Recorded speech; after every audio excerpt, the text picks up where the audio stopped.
What I would ask for those of you who have started these organizations is how you have sort of in the life cycle of the organization, how you adapt as a founder to sort of ride through those changes. We have, the book y'all probably read this somewhere else, but anyway, I read this book called Life Cycles of Nonprofits, right? And I was like, it just sort of spelled it out for me. And startup, everybody's kind of doing everything, working crazy hours and in crazy places and just kind of getting the work done. And so then we realized wasn't so hard to get our program pretty solid and in a good kind of growth phase where it was, structurally sound. But we still had a bunch of staff who just kind of wanted to do a little bit of everything all the time, and which was really fun. Because I had hired a lot of young people who had all of that energy and wanted to do all those things, they also then wanted to go to law school. So I had some turnover there with people leaving to go to law school. I had a lot of turnover of people leaving to go to law school, which is good. I can count some impact on that, though, because they're good. But it gave me an opportunity to say, I know I'm going to have to replace these positions. How can we start to narrow their job descriptions down and not have people who...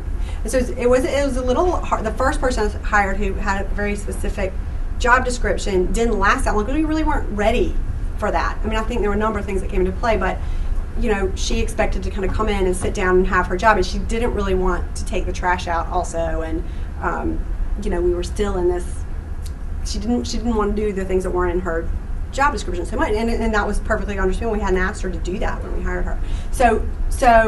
But by the time she left, we kind of were in a better place, and so that's how we've done it. There was just enough turnover and enough time for me to be able to staff in more well-defined roles. So you're talking a little bit about an issue of, like, as an organization grows, what's the org chart, what are the duties, and that kind of thing. I've just put the harder edge on the question, which is, I think, this sense that in the private sector, the founder, entrepreneur, visionary, great, but they can't manage, so sooner or later they get kicked out. Right. Whereas in the nonprofit world, the founder stays on.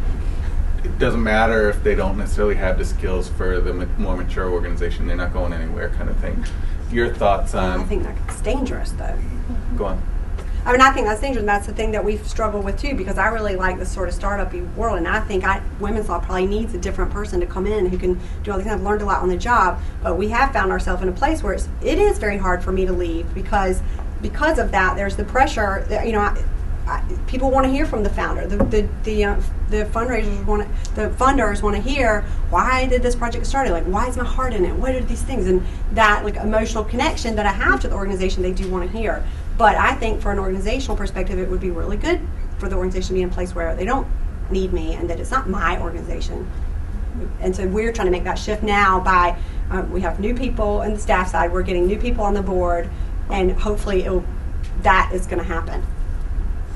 What's your sense of watching this longer-term Echoing Green Fellows? Yeah, I haven't seen so many situations where I'm like, wow, that person was just a startup person and they should not be running their institution anymore. I think what I definitely see are people who segment themselves into, I am very clearly launching this organization, I'll be out in 2 years.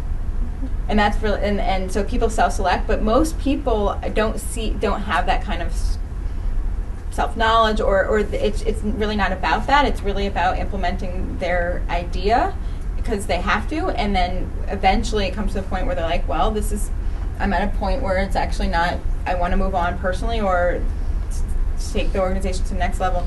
So I haven't seen a lot of, wow, that person's staying too long and it's bad. But we do help our fellows actually think about, and it's kind of counterintuitive, but we do help them think about plans actually from the very beginning of their replacement. Mm-hmm. So we actually ask them to write within the first 6 to 8 months. They're writing their strategy for because no one thinks about it. And even if they want to stay for 20 years, that's great. But boy, what are the signs? What are the indicators? And so what I've found is everything comes down to self-awareness. And how can we as seed funders help our fellows increase their own self-awareness in every which way? And that's a big one.